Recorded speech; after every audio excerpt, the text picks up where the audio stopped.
Okay, let's see. So, I'm Erick Baker, and I've lived in Tennessee my entire life. However, for the last decade, touring the world, I've only seen it passing by from a windshield. But finally, Tennessee is calling me back where I belong. There's a place you've never been that's right where you want to be. I want to rediscover how great my home state is, and I want you to come with me. Uncharted, so many roads to travel. I want to run down every mile. Of all the roads I've followed over the last few years, not one has brought me to a story about taking. Rather, with unwavering consistency, I've arrived to film each segment and found a story of giving instead. That should come as no surprise, though, I suppose, as I've seen these Good Samaritans as the very vision of what it means to be a volunteer time after time. As I've come to learn, few people know giving better than the men and women of the Tennessee Wildlife Resources Agency. They give up nights, weekends, and holidays, warmth in the winter, air conditioning come summer. They give up safety to see that the rest of us come home. They give wildlife a fighting chance and wide open spaces a steward to depend on. It's been an honor to follow in the footsteps of these storied men and women, watching as they manage, conserve, and protect. But all the while, I was oblivious to the story of taking that they were busy confronting each and every day.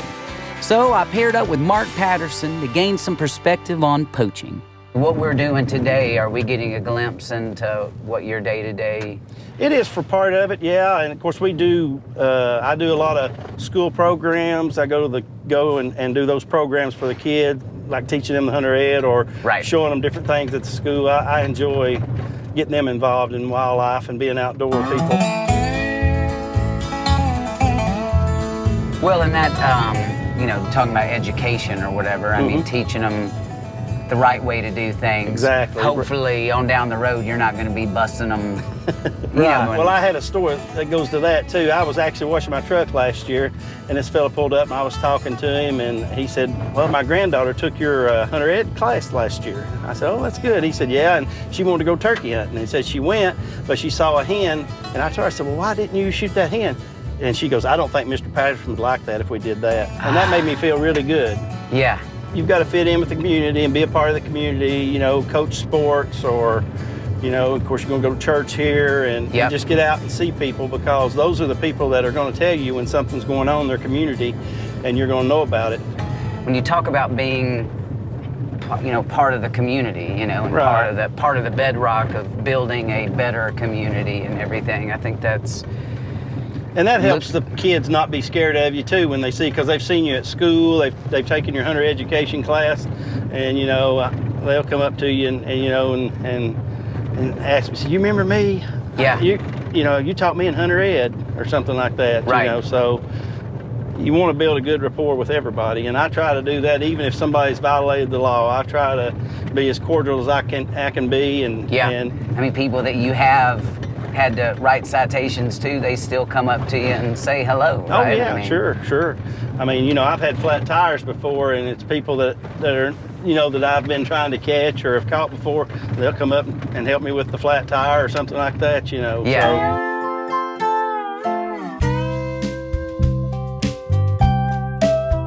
Do you enjoy arresting people? I mean, you don't, do you? No. If somebody's poaching or doing something wrong, now I do like catching them, but that's right. But you know, if you're not doing anything wrong, you shouldn't be afraid to see us. We'll probably come up and talk to you about where you've been hunting and how good you've been doing, or how many fish you've caught and what you're catching them on. And you guys are like stewards of the resource. Exactly. And I mean, what y'all are working to do is make it better for the sportsmen. Right, and we want them to do good. We want them to kill deer, a big buck, or catch a big fish. Well, and you know, the word sportsman, I mean, it has to be said that anyone who's poaching is by no means a sportsman. No, he's a thief. If he's a poacher, he's a thief. He's a game thief. He's stealing. Is there a lot of poaching here specifically, or is it all across the state?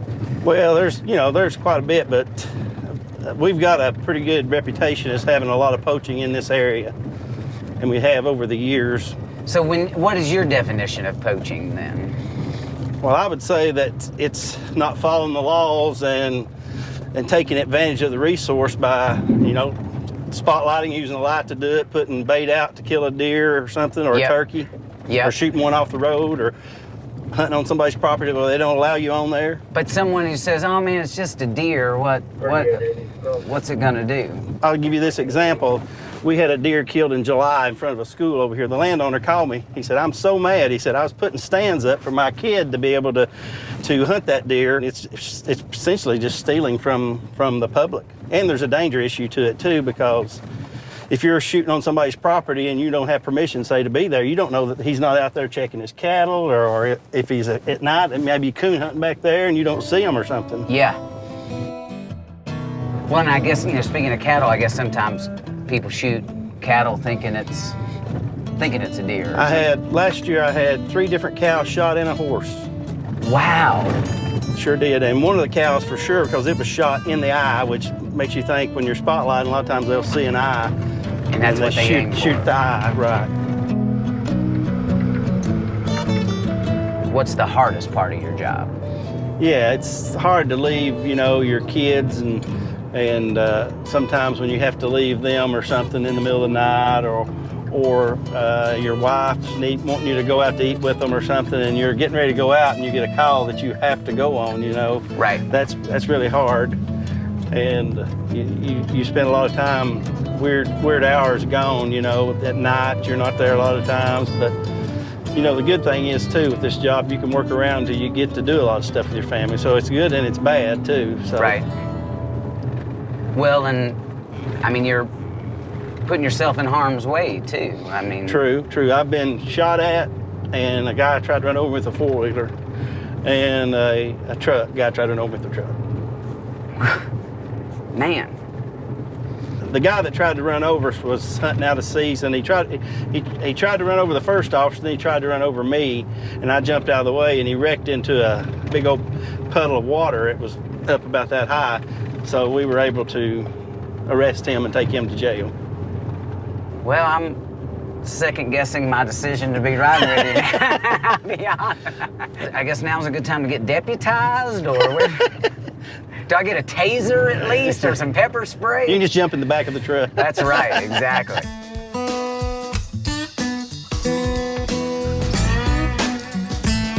So what are we gonna be doing tonight? Like, kind of walk me through. Well, tonight we're gonna have several people over here because we've been having some issues with some night hunting, spotlighting. Yep. And we'll have about 5 different groups of people up and sitting across this side of the county, and then we'll be using a plane to fly over the top of that area to watch for people using a light spotlighting. Mm-hmm. Of course, when the plane sees that, they will call us in to stop those people. Well, there's a part of me that hopes nobody shows up, and then another part of me that... Oh, I want somebody to show up. After you catch somebody, or 1 or 2 or something like that, the word gets out and it really cuts back on the amount of people that are going to do it, Gotcha. If you do catch someone, what are the penalties? Because hopefully that can dissuade someone from wanting to do wrong just hearing that. Right. Well, on the deer hunting stuff, it's a Class B misdemeanor. That's up to a $500 fine for every violation, up to 6 months in jail, loss of license for a year, and loss of the weapon. And if you've got an illegal deer in the vehicle, there's a possibility your vehicle could be seized and you could lose your vehicle. Wow. With the penalties for poaching still fresh on my mind, Mark and I ate a quick dinner while the sun went down before meeting back up for the evening's operation. There would be several groups on the ground, as well as a team taking to the sky, each hoping to turn the tables and spot some of the spotlighters we've been hearing so much about. I've been deputized, guys, so you're in good hands. You're in good. Yeah. For those of you who stayed on the straight and narrow, spotlighting involves shining a bright light on animals in order to hunt at night. Not only does the light reflect off the lenses of their eyes, but it often temporarily paralyzes the animal as well. And as Mark mentioned, the circumstances can pretty easily prove disastrous. But regardless, spotlighting shifts the scales in favor of the poacher over their prey and puts the public at a great risk. So the plane in the air is just going to be looking for lights, looking for... They'll see vehicles moving around. They may follow something. They think if it's in an area that there's no, a lot of fields and they may follow them for a little while, but they'll be looking for that spotlight because, it shows up pretty good.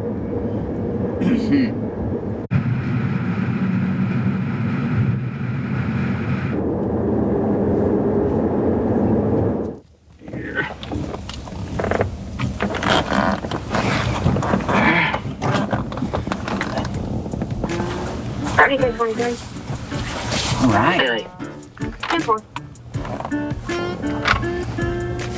Turn lights on. To the west, up Griffith Road. Yeah, that's always good. It's just right over there. If he swept the field, not sure what he's doing. We're watching him now. We got our first car that's coming up. Mark just stepped out. We can see the headlights.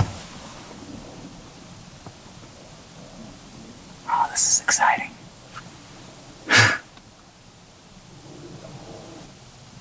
Oh, it looks like they're pulling in.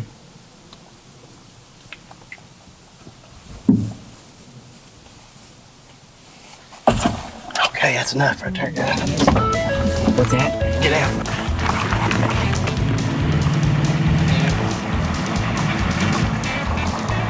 So Mark just hightailed down here. So they hadn't fired a shot or anything, but had a spotlight. So that's all it takes. Now the fastest driver in the world gets... Oh. Ooh! Hot pursuit, y'all. Hot pursuit.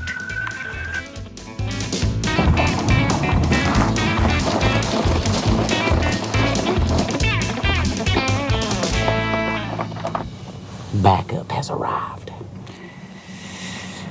So I was almost asleep sitting in the dark, and then we see somebody driving up, and just like that, we're kicked out of the truck.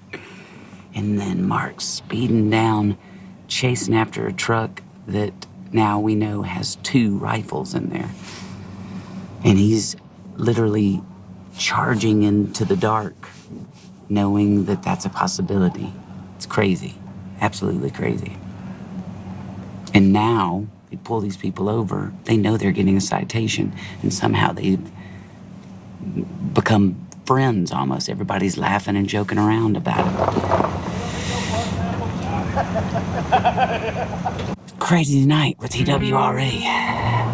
Run 29s on them. Yeah, run fire on them. So see what we come up with. Has there been any other trap anybody heard? Well, 7 and 8's up to something. They're chattering with the plane. I don't know. Already used the College Mountain Station Road. That's right there at Keener Hill, where I got the report.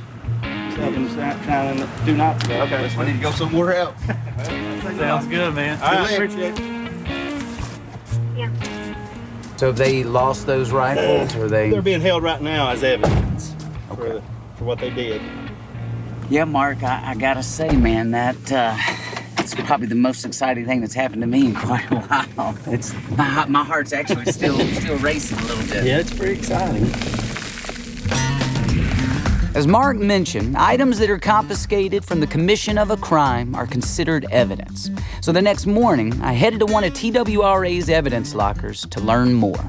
This is where everything ends up, or each region has their own safe and secure location where evidence is stored. As it comes in, we have to get it checked in, and I have a database I use, get all the information plugged in to that database so we can keep track of it and know when it comes and goes, that sort of thing. Okay. So does it? I guess when it goes, does it go back to the hunter? It could be that the officer comes back into here, needs to check it out for court. Okay. Because again, it'll stay here until court time. Depending on what happens in court, the officer could end up returning the gun back to the individual, or the judge may declare it contraband, and then in that case, it'll come back here.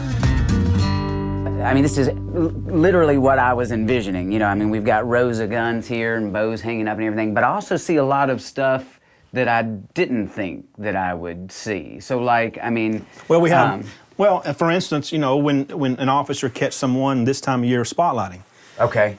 you know, you're probably going to have a gun involved, but you'll also have a spotlight. And again, if the officer's going to court to prosecute that individual for spotlighting, he wants to carry with him those things that were used. Yeah, that's, I mean, even something as small as a flashlight or... Yes, cell phones. How is a cell phone? How would a cell phone Well, you know, everyone has a cell phone nowadays. Yeah, and usually, you know, if you take a deer, if you do something, you usually want to document that. Right. And we document it by taking pictures of video. So, I mean, if someone's shining a deer and someone shoots a deer, then is the deer evidence as well? Again, anything committed or used in the commission of that violation. But again, yes, if they were to spotlight and actually shoot a deer, right. If we're going to carry that person into court for killing a deer out of season, we have to have the deer. So then here on site somewhere there's... Yes, we have a freezer that will keep any deer.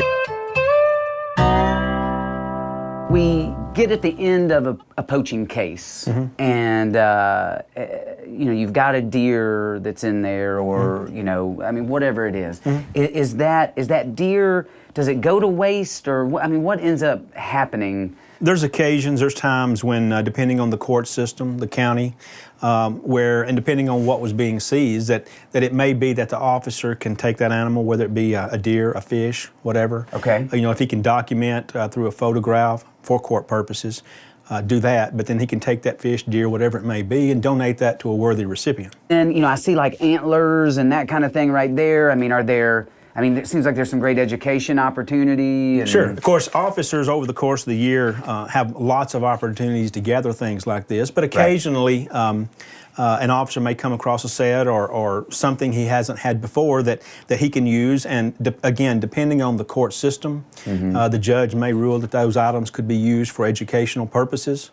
And then the officer could in turn take that when he's doing educational programs in the school, take that and let kids actually get up close to it, feel it, touch it. Totally. Yeah. Those people that have been in the past repeat poachers, you might say, right. Repeat customers, yeah. It's usually their sons, their daughters that they're bringing up right behind them. And if you can reach them in schools through hunter safety classes or boating safety classes or just casual contacts and start trying to reach them, you might be able to stop that trend. You know, we want to make sure that law enforcement, our job is not to write tickets, it's not to issue warnings, it's to get compliance with the laws. And if we can do that through educating people, that's the best way to do it. Right. While our spotlighting sting made for one of the most thrilling nights of my life, nefarious deeds aren't always nocturnal. In fact, road hunting is as much a problem during the day as it is during the night. And while the crime is still the same, the methods for managing this misdemeanor look a whole lot different in the light of day. So Region 3 dispatched a few wildlife officers to demonstrate all the details of deer decoys.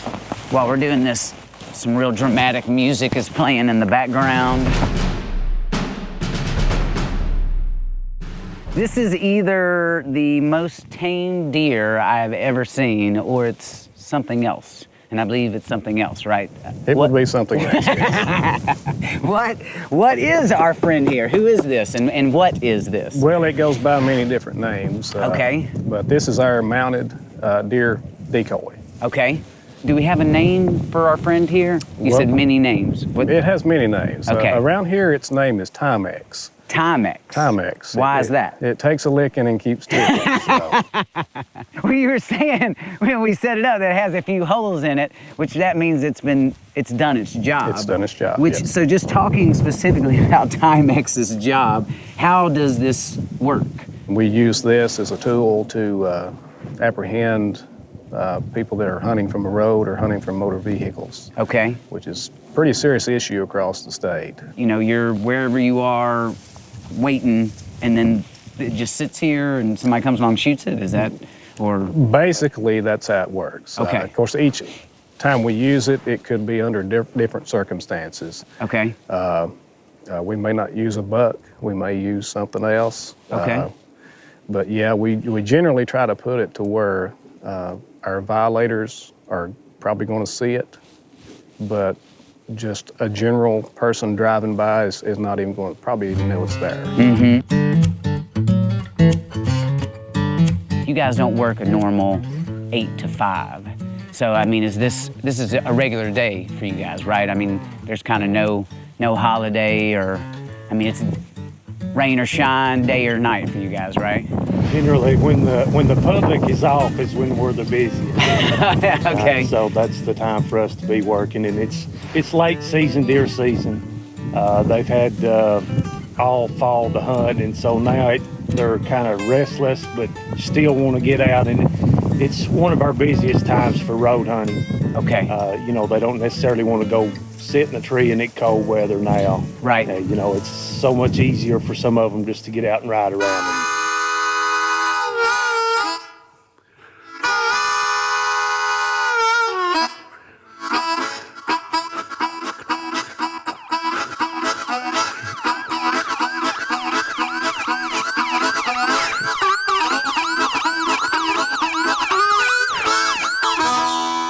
When we've used this and actually caught some violators in the past, one thing that really bothers me is a lot of times there's children in the vehicle, and they're watching their parents, grandparents, uncles, brothers, you know, whoever it may be.